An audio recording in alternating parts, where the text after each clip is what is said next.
Imagine standing in line at the supermarket, staring at your receipt like it's written in a foreign language. $127 for what used to cost you $80. You bought the same items: chicken, eggs, milk, bread, vegetables. Nothing fancy, nothing exotic, just the basics. And yet, somehow, the math doesn't make sense anymore. You're making more money than you were 3 years ago, but you feel poorer. Your paycheck is bigger, but your card is smaller. Welcome to the greatest economic con of the 2020s. The permanent food inflation nobody wants to explain to you. This isn't about transitory supply chain issues. This isn't about Putin or pandemic recovery or bad weather. Those are convenient scapegoats. What I'm about to show you is something far more disturbing, a fundamental restructuring of how food is priced, produced, and sold in the modern economy. And here's the brutal truth they don't want you to understand.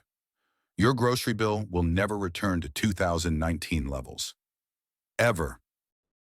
Not because it can't, but because the entire system has been rewired to ensure it won't. Today, we're pulling back the curtain on the food pricing machine. We're going to dissect exactly how corporations, governments, and global commodity traders conspired, sometimes intentionally, sometimes through sheer incompetence, to make you permanently poorer at the checkout line.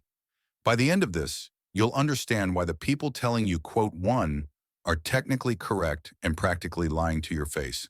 The rate of increase is slowing, but the prices, those are locked in forever. This is the story of the most expensive meal you'll never stop paying for. 1. The lie they told versus the reality you're living. Meet Jennifer Rodriguez.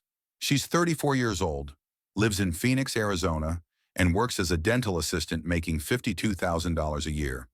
Single mom, 2 kids, ages 8 and 11. Jennifer's a smart shopper. She uses coupons, buys store brands, meal plans every Sunday, and hasn't eaten at a restaurant in 6 months. She does everything right. In 2019, Jennifer's monthly grocery bill was $380. Tight, but manageable. Today, $512. That's an extra $132 per month, $1,584 per year. 3% of her gross income just vanished into higher food prices. And here's the thing, Jennifer didn't change her diet. She didn't start buying organic avocados or grass-fed beef. She didn't suddenly develop a taste for imported cheese. She buys the exact same items from the exact same store in the exact same quantities. The system changed the price. Jennifer is paying the bill. Let's start with what they told you versus what actually happened. March 2020. Lockdowns begin. Supply chains freeze. Makes perfect sense that food prices would spike, right? Trucks aren't running, processing plants close, labor shortages everywhere. Simple supply and demand. Prices go up 5%, maybe 8%, then come back down when things normalize. Except they never came back down. Here's what actually happened. Between January 2020 and January 2024, U.S. food prices increased by 26.2%. Some categories were far worse. Eggs peaked at a staggering 60% increase in January 2023. Butter up 31%, chicken up 25%, bread, flour, beef, all in the double digits. And here's the kicker. By mid-2021, supply chains had largely recovered. Trucks were running, ports were clearing, plants were staffed. So why didn't prices fall? Because they discovered something beautiful. You kept buying anyway. Let me explain the corporate playbook. When COVID hit, companies like Tyson Foods, Kraft Heinz, General Mills, and Nestle raised prices and blamed the pandemic. Fair enough, but then something magical happened from their perspective. Profit margins exploded. Tyson's operating margin went from 5 to 7% pre-pandemic to over 11% in 2021 to 2022. Kraft Heinz saw operating margins jump to 25.2% in Q2 2022. These aren't companies struggling to survive. These are companies printing money. While Jennifer Rodriguez switched from chicken breast to chicken thighs to save $3 per week, Tyson Foods posted record profits. While she started buying store-brand mac and cheese instead of Kraft Heinz executives were celebrating 25.2% operating margins. Jennifer is losing, they're winning, and the math is brutal. The term economists use is quote 2 or quote 3. Here's how it works. When everyone raises prices simultaneously during a crisis, consumers can't comparison shop effectively. You need to eat. You can't boycott food. So corporations realized they could keep prices elevated and simply pocket the difference. In 2022 alone, while telling you they were struggling with costs, the six largest U.S. food companies increased their net profits by a combined $17 billion compared to pre-pandemic levels. Think about that. $17 billion in extra profit while Jennifer is clipping coupons and you're buying store brands. Let's look at a specific example. Eggs. In late 2022 and early 2023, egg prices went absolutely insane, hitting $4.82 per dozen in January 2023, up from $1.47 a year earlier. The excuse? Avian flu outbreak. Millions of birds culled. Sounds reasonable, except here's the data. U.S. egg production in January 2023 was down only 7% compared to January 2022, according to USDA statistics. A 7% supply decrease does not justify a 228% price increase. The math simply does not work unless someone is gouging. And here's the darkest irony of all. When the avian flu subsided and production recovered by mid-2023, egg prices fell, but only to about $2.50 per dozen. Not back to $1.47. Not even close. The industry discovered a new pricing floor and you accepted it. This is the blueprint.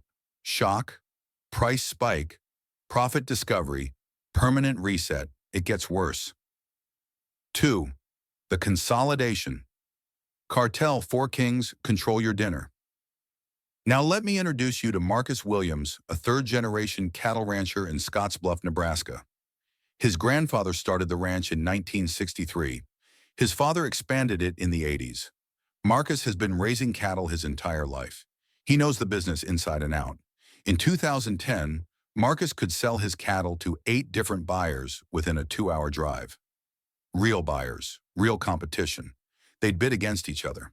Sometimes he'd play them off one another and get an extra 5 cents per pound. It wasn't much, but it was honest market competition. Today, Marcus has 4 buyers, just 4, and they all know exactly what the others are paying because this is a small, consolidated industry where everyone knows everyone. Last month, Marcus had 150 head of cattle ready for market. He called JBS. They offered him $1.42 per pound. He called Tyson. They offered $1.41. Cargill, $1.43. National Beef Packing, $1.40. No real competition, no bidding war.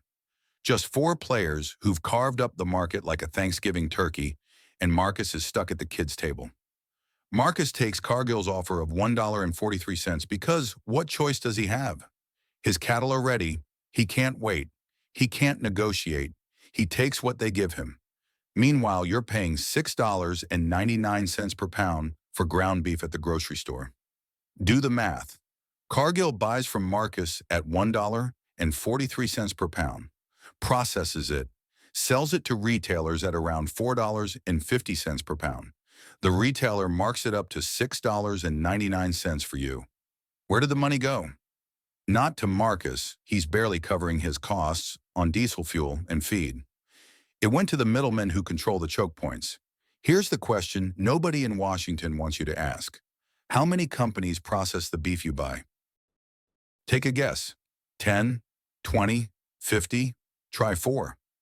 Just 4 companies, Tyson, JBS, Cargill, and National Beef Packing, control 85% of U.S. beef processing. 4 companies for the entire country. You cannot make this stuff up. Pork? Same story. Smithfield, Tyson, JBS, and Hormel control 66% of the market. Chicken? Tyson, Pilgrim's Pride, Perdue, and Sanderson Farms dominate with 54% market share. Groceries? Walmart alone controls 26% of U.S. grocery sales. Add Kroger, Costco, and Albertsons, and you've got over 50% of the market controlled by 4 retailers. Do you see the problem? When 4 players control an entire market, competition doesn't work anymore. Economics 101 assumes many buyers and sellers. But when you've got effective oligopolies at every level of the food chain, from the farm to the processor to the retailer, the invisible hand doesn't adjust prices. It rigs them. This consolidation didn't happen overnight. It's been decades in the making. In 1980, the top four beef packers controlled just 36% of the market. By 2020, that number hit 85%. Same trajectory in poultry, pork, grain processing, seeds, agricultural chemicals. The entire food system has been monopoly boarded into submission. And here's the geopolitical cherry on top. JBS, the world's largest meat processor, is Brazilian. You're paying American prices to a Brazilian corporation that's lobbying American politicians while processing American cattle with labor that's frequently undocumented. It's economic colonialism in reverse, and you're funding it with every ribeye. Marcus Williams is getting squeezed from below while you're getting squeezed from above, and JBS is cashing checks in Sao Paulo. The Biden administration knows this. The FTC knows this. In 2022, they launched investigations into price fixing and anti-competitive behavior in the meat industry. You know what happened? Absolutely nothing. Because when four companies control 85% of a market, they also control 85% of the political leverage. They donate to both parties. They employ entire armies of lobbyists, and they make sure nothing ever changes. 3. Wall Street's Hunger Games. When hedge funds decide what you eat. Quick pause. If you're enjoying this descent into the food pricing underworld and want to understand who's really picking your pocket every time you buy groceries, smash that subscribe button. I read every comment, so let me know. Would you rather pay more for food and keep mega corporations happy, or break up these monopolies and risk short-term supply disruption? Drop your take below. Now back to the price rigging machine. Let's talk about the invisible player in your grocery bill. Financial speculators. Most people think food prices are set by farmers and grocery stores. You sweet summer child, picture this. It's 9:37 a.m. Tuesday, Lower Manhattan. 34th floor, Goldman Sachs trading desk. A 28-year-old analyst named Brad, Stanford MBA, $850,000 salary, never touched a farm, stares at 6 monitors showing wheat, corn, soybean futures. Brad has never seen a combine harvester. Couldn't tell hard red winter wheat from soft white. But right now he's buying 10 million bushels of wheat futures. Not because of weather in Kansas or demand in Egypt, because his algorithm detected a 2.7% price movement and triggered auto-buy. In 3 minutes, 17 other desks do the same. By 9:42 a.m., wheat prices spike 6%. Somewhere in sub-Saharan Africa, bread just became unaffordable for another million people. Brad doesn't know. Brad doesn't care. Brad clears $1.2 million this year. Welcome to the financialization of food, where hedge funds and investment banks trade wheat futures like their Tesla stock, and your bread price moves based on algorithms in Lower Manhattan, not harvest conditions in the Midwest. Here's how it works. Commodities, wheat, corn, soybeans, coffee, sugar, are traded on global exchanges. Makes sense. Farmers need to hedge risk, buyers need to lock in supply. But starting in the early 2000s, Wall Street figured out they could treat food commodities as just another asset class. By 2008, financial speculation in commodity markets had increased by over 1,900% compared to the 1990s, according to reports from the Institute for Agriculture and Trade Policy. These aren't farmers or food companies. These are Goldman Sachs, Morgan Stanley, Barclays, running algorithms that buy and sell millions of bushels of wheat they'll never touch, never see, never use.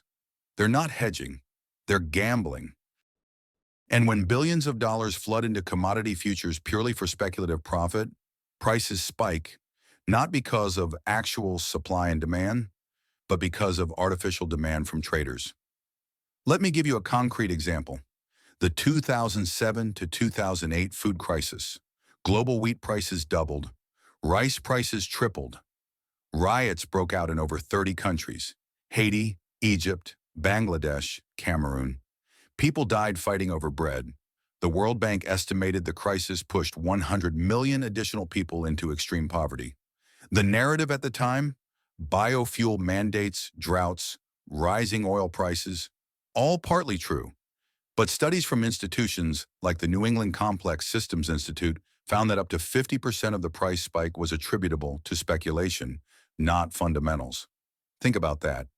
Half the price increase that starved people was caused by traders in air-conditioned offices, arbitraging grain futures for profit.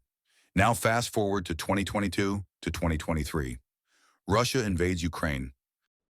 Both countries are massive grain exporters. Together, they account for about 30% of global wheat exports, 20% of corn, and 80% of sunflower oil. Prices should rise. Absolutely. But here's the thing. Global wheat production in 2022 to 2023 was actually projected to be the second highest on record, according to USDA data. Stockpiles were adequate. The supply disruption was regional, not global. Yet wheat futures hit $12.94 per bushel in March 2022, up from $7.75 a year earlier, a 67% increase. Why? Because traders like Brad saw a geopolitical crisis and bought futures en masse, expecting further disruption. The fear of shortage became a self-fulfilling prophecy in pricing, even though the actual physical shortage never materialized globally. And here's the brutal kicker. When the Ukraine panic subsided and futures prices fell in late 2022, your grocery store didn't lower bread prices proportionally. Retailers and processors pocketed the spread. Wheat futures dropped 35% from peak to trough. Your bread prices? Down maybe 8 to 10%, if at all. The volatility flows upward in price. The stability flows downward, and only for corporations. This isn't a market. It's a wealth extraction machine, and you're the ATM. For the incredible shrinking package, paying more for less. We're just getting started. Let's talk about the con you definitely noticed but couldn't prove. You're in the cereal aisle at Target. You pick up your favorite bag of Tostitos, same bag, same bright yellow and red packaging, same $4.99 price tag. You get home, open the bag, and pour it into a bowl. Something feels off. It seems lighter, airier, like there's more empty space than chips. You check the label. The bag used to be 13 ounces. Now it's 11 ounces. Same package design, same price. You just paid $4.99 for 15% less product. Congratulations. You've been shrinkflated, and you didn't even notice until you got home. Shrinkflation is reducing product size while maintaining price. It's inflation by stealth, and it's everywhere. Gatorade, 32 ounces, 28 ounces, 12.5% less. Bounty, 165 sheets, 147 sheets, 11% less. Pantene, 25.4 ounces, 24 ounces. Cadbury, 200 grams, 180 grams. Folgers, 51 ounces, 43.5 ounces, 14.7% less. They're not hiding it, it's on the label, but they're counting on you not to notice. You grab the same package from the same shelf, and your brain doesn't register now 28 ounces instead of 32. When confronted, companies use weasel words, optimizing package sizes for consumer convenience, responding to input costs. It's corporate gaslighting at industrial scale. Here's why it works. Shrinkflation is more profitable than price increases. If Oreos went from $4.99 to $5.99, you'd notice. But 18 cookies to 16 cookies at $4.99, most people don't catch it. Wharton School studied this. Consumers are far less sensitive to quantity reductions than price increases, even when the per unit cost is identical. It's a cognitive blind spot corporations exploit ruthlessly, and when they get called out publicly, when a viral TikTok or angry tweet forces them to respond, they sometimes reverse course, but only partially. In 2023, after sustained public backlash, Bounty announced with great fanfare that they were, quote, 7 to their paper towels. Great PR, heartwarming story. except they added back to 153 sheets per roll, still well below the original 165. You celebrated getting back 6 sheets while still missing 12 from the original count. You got played. Let's do the real math here. If food prices rose 26% from 2020 to 2024, but package sizes shrank an average of 10 to 15% across major categories, and they did, your effective inflation on food is actually 35 to 45%, not the 26% that shows up in government statistics. Because the Consumer Price Index doesn't fully account for shrinkflation the same way it tracks price increases. You're paying more, getting less. And they're telling you inflation is, quote, 8, quote, 9. The gaslighting would be impressive if it weren't so financially devastating. 5. The geopolitical chokehold, when nations weaponize hunger. Here's where the trap snaps shut on a global scale. 3 countries, Russia, China, and the United States, effectively control global food security. And when they weaponize food, everyone else starves or pays tribute. History offers us a brutal lesson. In 1932 to 1933, Joseph Stalin weaponized food during the Holodomor, the Ukrainian famine. He confiscated grain from Ukrainian farmers, sealed borders so people couldn't flee, and let 3.9 million Ukrainians starve to death. It wasn't drought or crop failure, it was deliberate policy, food as a weapon of genocide. Ukrainian farmers who grew the wheat couldn't eat the wheat. Children starved while trainloads of grain rolled to Moscow. Now fast forward 90 years to February 2022. Russia invades Ukraine and blockades Black Sea grain exports. Putin didn't invent this playbook. He's updating it for the 21st century. Instead of confiscation, it's blockade. Instead of regional famine, it's global price shock. But the principle is identical. Control the food, control the people. Russia and Ukraine together export 90 million metric tons of wheat annually, 30% of global trade. Russia also controls 23% of global fertilizer supply. When Russia invaded, it choked fertilizer supplies, driving prices up 300%. No fertilizer, no crops. No crops, no food. It's a chokehold that tightens over time. Egypt imports 80% of its wheat from Russia and Ukraine. Pakistan, Lebanon, Tunisia, Yemen. Same story. When bread prices doubled in Cairo, protests erupted. Russia didn't fire a shot at these countries, but brought them to their knees through food manipulation. Now China. The Chinese Communist Party has spent a decade hoarding grain like it's preparing for World War III. As of 2023, China holds 69% of the world's corn reserves, 60% of rice, and 51% of wheat, despite having only 19% of global population. More than half the world's wheat sits in Chinese warehouses, not circulating in markets. Why? China learned from 2007 to 2008 that whoever controls food supply controls leverage. If prices spike, China is insulated. Everyone else competes for scraps. China can wait. You can't. Your kids need to eat tonight. They're stockpiling grain like the U.S. stockpiled nuclear weapons during the Cold War. It's food rearmament, and your grocery bill is the early warning siren. The United States is the world's largest exporter of corn and soybeans, second largest of wheat. When the U.S. has drought, people starve in Africa. When the U.S. subsidizes ethanol, which it does, it diverts 40% of American corn to fuel instead of food. We're burning food in our gas tanks while people in Yemen fight over bread. The brutal math: if Russia, China, and the U.S. simultaneously weaponized exports, the remaining 170-plus countries would enter a bidding war for food. Prices would explode. Poor countries would face mass starvation. Middle-income countries would see governments collapse. Food isn't just a commodity. It's the ultimate weapon of mass starvation. And you're just collateral damage in a geopolitical game you didn't know you were playing. Shuriken Naruto 6, The Endgame. 2 futures, only one is likely. So where does this leave you, standing in the checkout line at your local grocery store, watching the numbers climb on that little screen while you wonder how eggs can possibly cost this much? Let me give you the 2 possible futures. One you'll never see, one you're already living.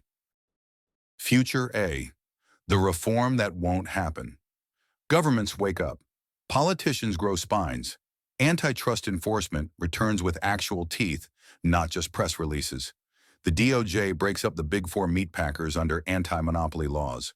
They force JBS to divest U.S. operations. They regulate commodity speculation, putting limits on how much financial firms can bet on food futures. They ban shrinkflation and force transparent unit pricing on every product. They build strategic food reserves and stop treating agriculture as just another Wall Street asset class to be strip mined for quarterly profits. Under this scenario, prices stabilize.